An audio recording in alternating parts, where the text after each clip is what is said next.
Hello, classmates. My name is Garth Elson, and I went to the Museum of the American West for my field project.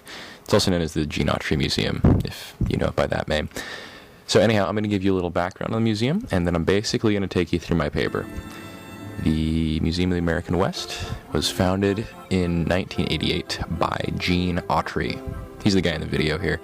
And as you can see, he's sort of a happy singing cowboy dude.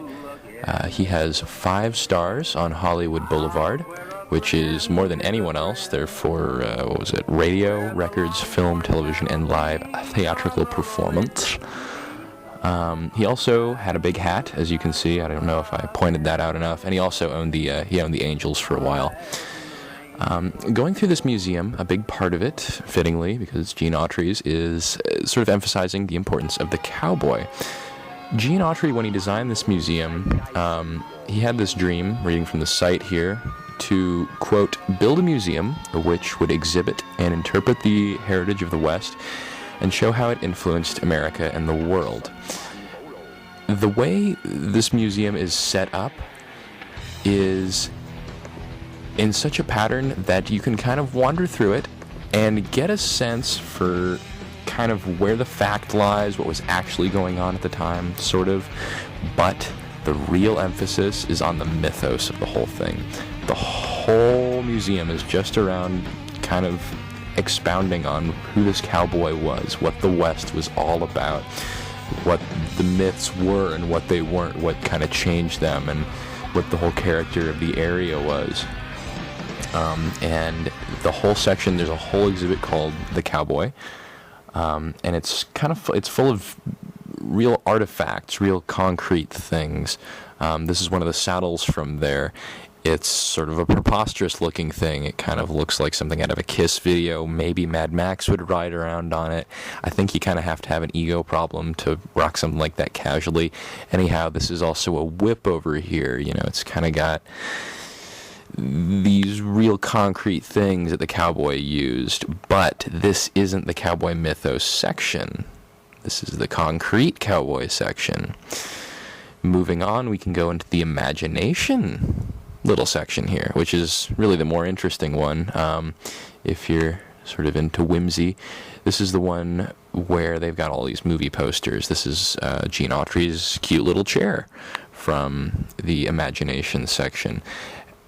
This one is really all about kind of the way the cowboy went in the media, in the popular image of California, the cowboy's role in that.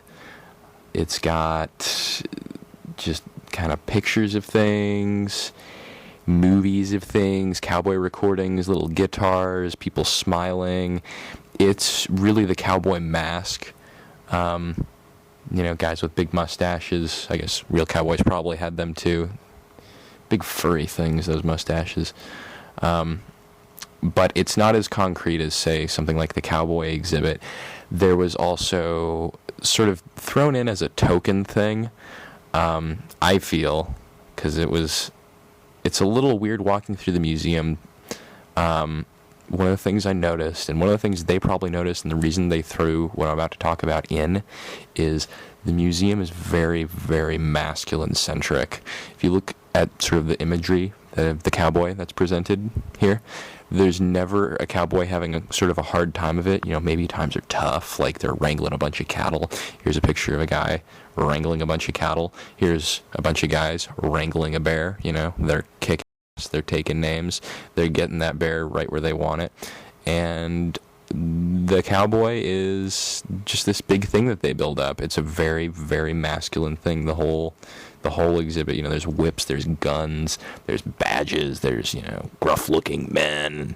Here's a picture of Clint Eastwood. You know, they love Clint Eastwood here.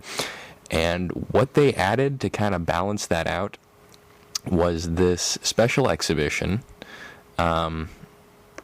It's actually not in the special exhibition section on the site, which is interesting, but it's about women. It's called, I believe, How Women Made the West, and it provides no real history, no actual women, no deeds that they did. It's basically a collection of cooking and cleaning implements kind of banded together so the whole thing didn't seem like such a sausage fest. It kind of breaks up the feel, but not in a very good way. You can't really tell from the picture. This is a dry cleaner on the bottom right. I think that's a fan up there. They're basically just modern amenities, things. A better title that I suggested in the paper would be, hold on, what was it? Oh, yeah, it's, oh hell, where was it? Yeah, it's called How Women Built the West. It's really more like a tribute to cooking and cleaning devices invented for women. Yeah, I totally said that before, but that's really all that it is. And they had to throw that in there because the whole thing, they made this big diorama about the shootout at the OK Corral. Here's a picture of the guy in front of it. He's about to press the little button that gets the whole scene in motion. They're like little animatronic dudes that shoot the guns at each other. They go bang. Incidentally, this guy was like really trying to get this scene to go. He was pressing that button like a crazy person. It was just pathetic. I felt so bad for him, especially the children. Look at those poor little kids. But even in the feminine exhibit, it's obvious that this masculine mythos. I mean, look at this guy.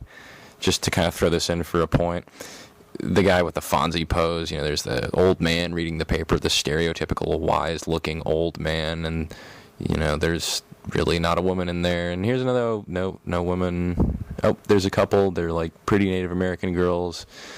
It's sort of from the same era where it's like, oh, they're pretty foreign girls, like they could be wearing turbans and it's like, ooh, they're exotic, or they could be wearing headdresses and like, ooh, they're Native American, their ways are strange, or they could be wearing dashikis and they could be from some other country.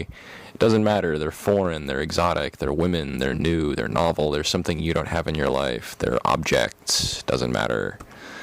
There's some nice boots. That's another thing. The big boots. There's a lot of insecurity here. Look at the size of that footwear there. Look at the big hats these guys are wearing. They're adorning themselves. They're making themselves enormous. They're riding on huge horses, dressing like they're in a heavy metal band. And the Native Americans are walking around in little shoes like this. They've got their arrows, but their choice of dress reflects sort of more relaxed attitude about things. And a lot of people would say that's why they met the unfortunate fate that they did. It's one of the saddest things in the world. But yeah, here's some more cowboy stuff. Those are some nice gloves, aren't they? Yeah, everyone was wearing gloves because they had to protect themselves. There's some guns. Guess why? This museum was a little unsettling, but very honest in its own way. So I thank you for listening. I hope that was coherent, and have an excellent Thanksgiving.